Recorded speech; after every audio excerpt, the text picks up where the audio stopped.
Hi everyone and welcome back to our character building playthrough. Finally we have the Rivers of Blood. What an amazing weapon with what is probably one of the best weapon arts. Finally, it took us quite a while to reach this point, but almost fell down too early. That's good. Yeah, so today we will be tackling a dungeon. Before that, we will take the Ash of War Thunderbolt with us. And I need a second to orientate myself. Did I? No, I'm in the right place. Perfect. So what you have to do is jump into this well. You could take the ladder, but that's alright. Get the rune arc and open up this gate. So this dungeon is fuel for nightmare. And honestly, for multiple reasons. It's also very much so a labyrinth of some sort.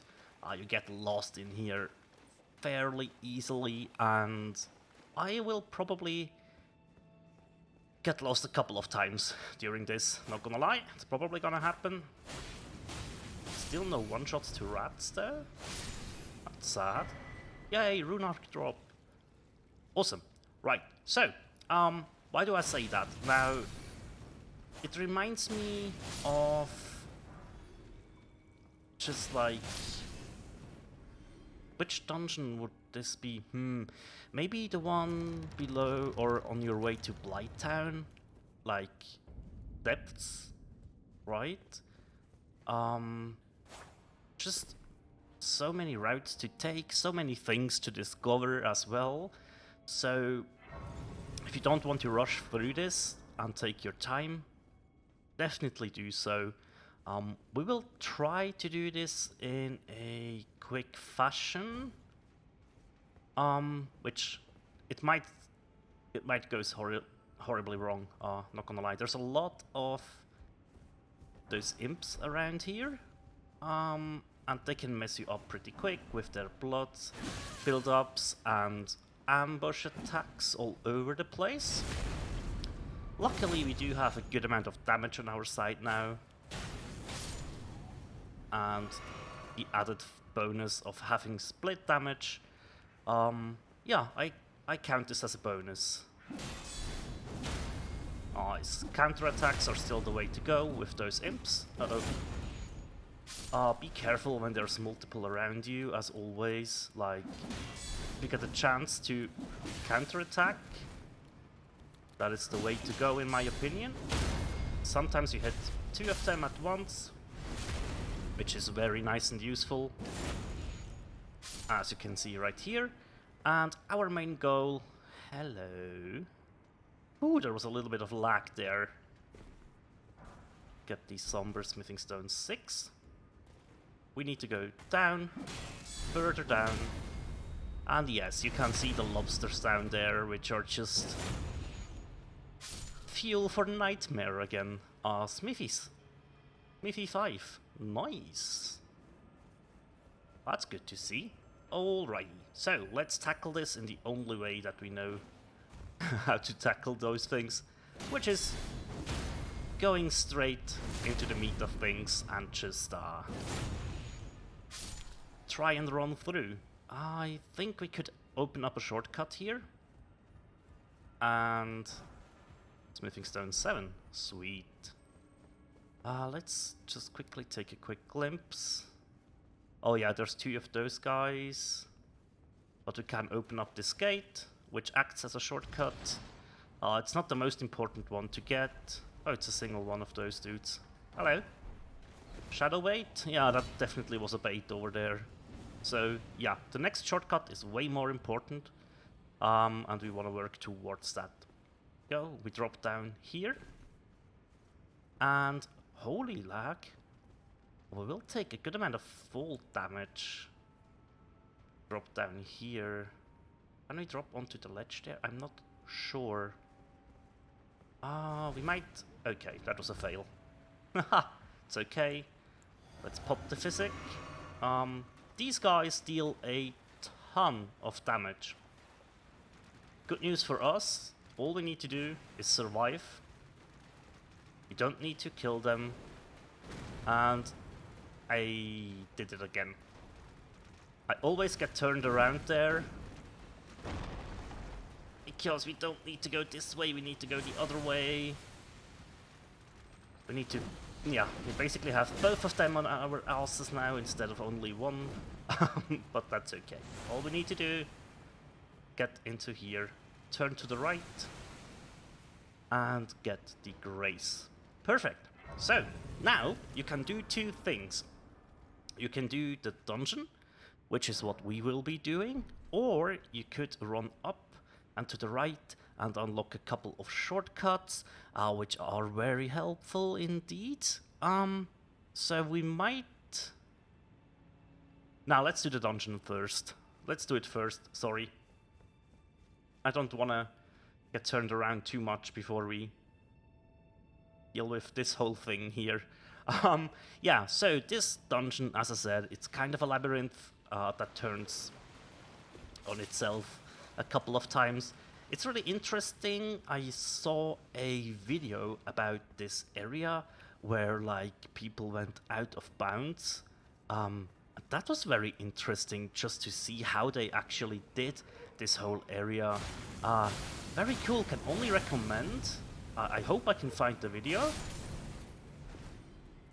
so I can link it, because that was really eye-opening and good insight into this whole area, as well as just a callback to one of the Dark Souls 1 areas, basically how they handled the fight against Gwendolyn. Oh, good, we did get it out, perfect. Yeah, just all in all, very enjoyable experience, right? So, we go up here, we have to deal with one of those guys, and I always think there's one to the right here, which is not the case, but we have to deal with this guy. Shall we take a look at the weapon art? I think it is about time that we talk about the weapon art. So, yeah. Let's try and not get completely destroyed before we have a chance to... Okay, do you know what? We need to be safe first. Don't take any chances against these guys. They can mess you up. Here's the weapon art. You can follow it up. There we go.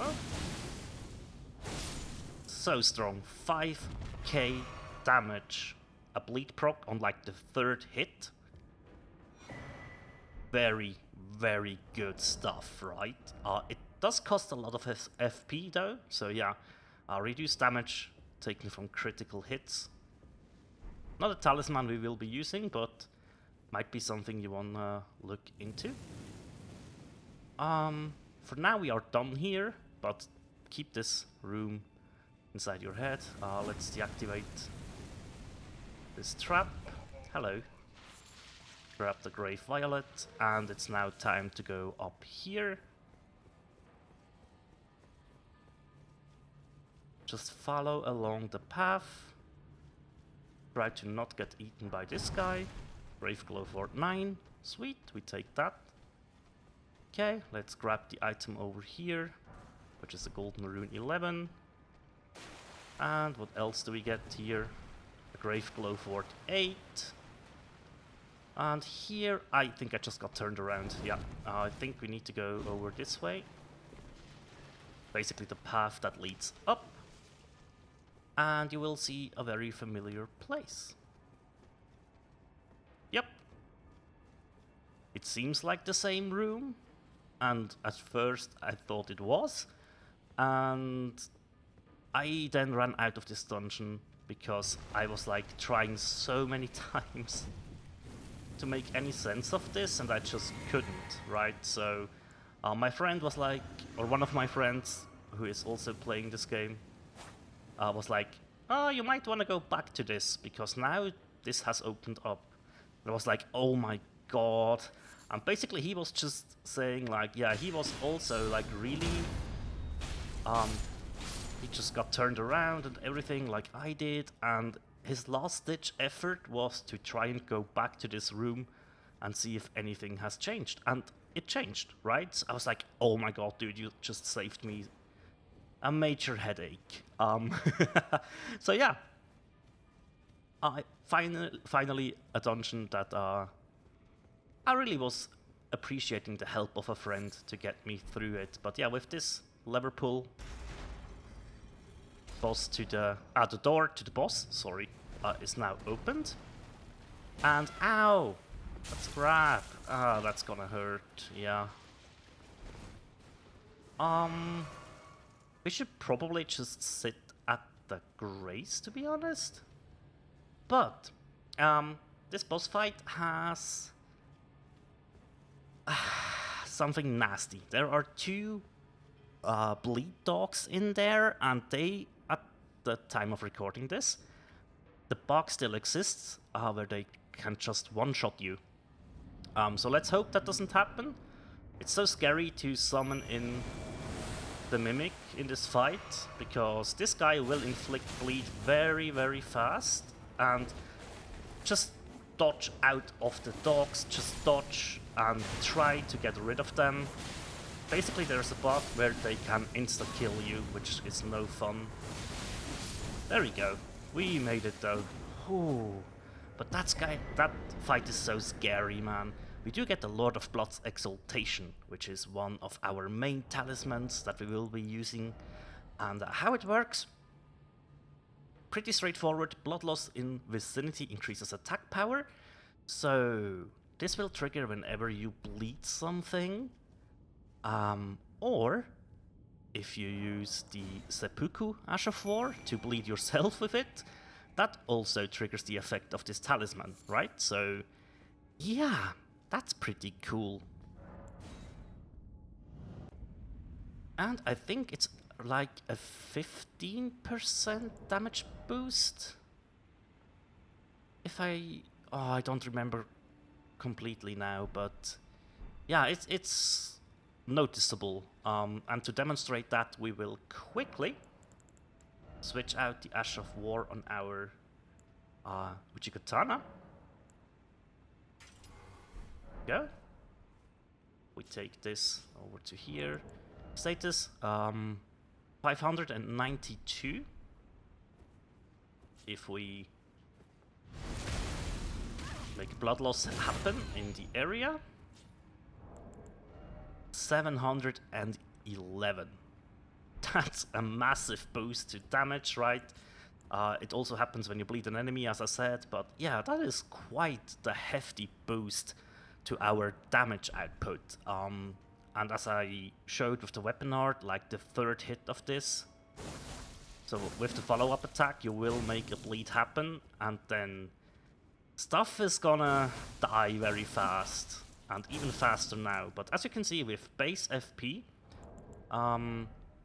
which is 71, we have exactly 2 full combos worth of our weapon art, which is why I am always considering to get a little bit more points into Mind, to put it like to 15 or to 20, just to play around with it a little bit, and that's probably what we will be ending up doing. Golden Rune. Let's try 7.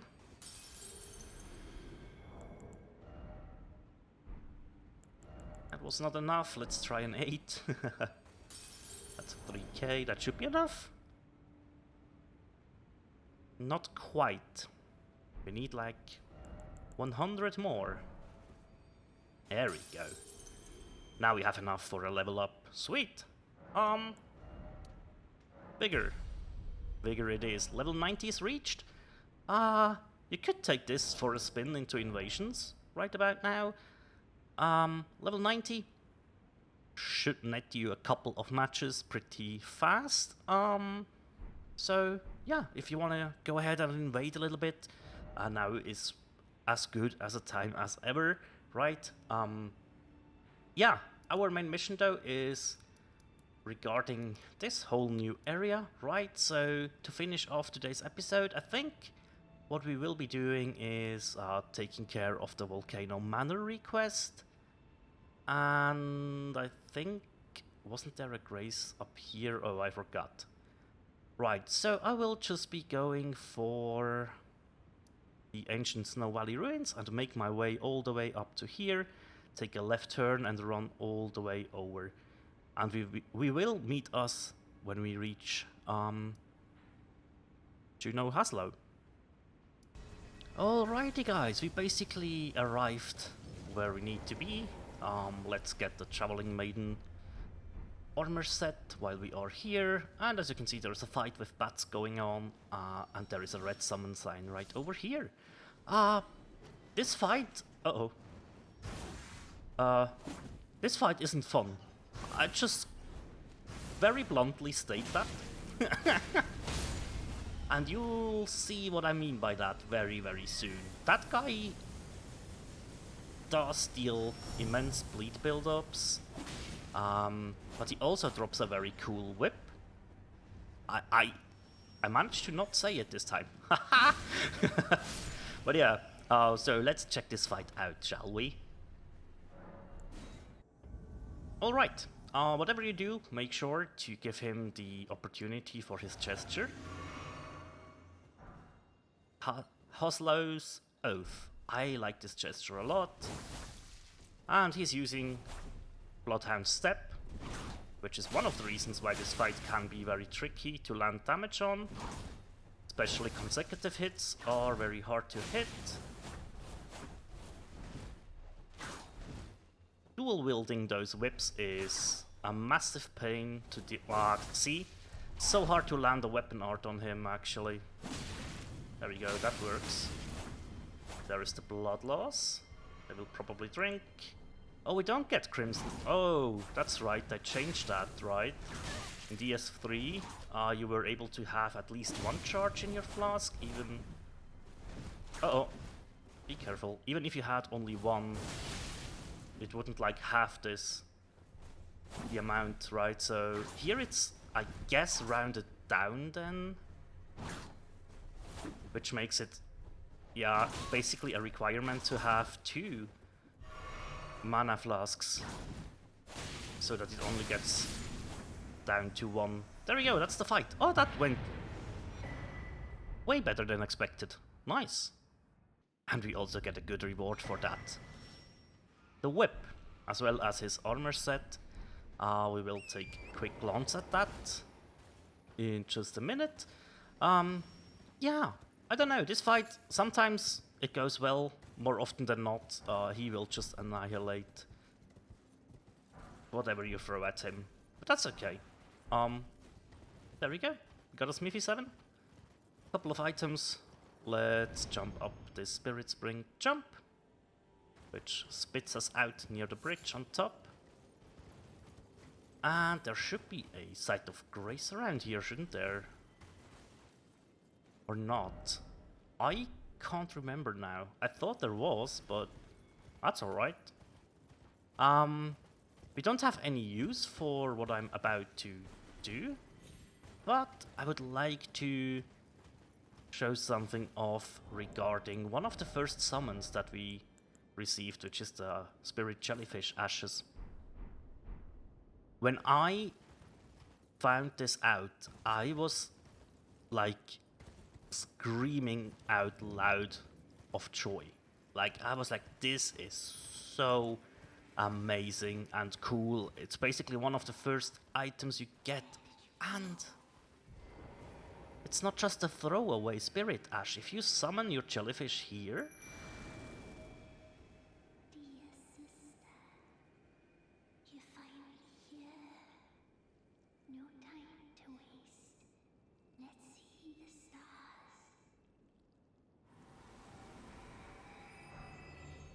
you break a seal, and you get the fancy spin, obviously.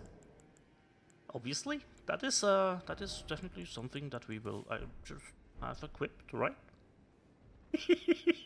I love it. I love it so much that I use this item that you get so very early into your playthrough to open up a door that leads to the Primal Glintstone Blade. This is a Talisman. Spell consume less FP, but max HP is reduced by a lot. Like, that is a huge amount. I'm not sure if it's 15% or even 20%, something like that. So I never used it, but yeah, I mean, it's so good that you can use the Spirit Ashes, the Jellyfish here. I just love it. Let's take a quick look at the armor of Huslow. Good poise values, good defensive values, as you can see. Also does look fairly nice. The one thing I don't like is like the shoulder plates. Like, I don't really like those. But if we talk to Bok, let's have a quick look how that plays out actually. I want to alter this garment. Or we can do it ourselves actually. Do you know what? I decided against that because outside Castle Sol is just a whole bunch of stuff going on. It's just so loud. So let's have a quick look. Oslow's armor. It only removes the cape, huh? And not the shoulder plates. That's sad. That's a bit sad. I honestly would have preferred, like,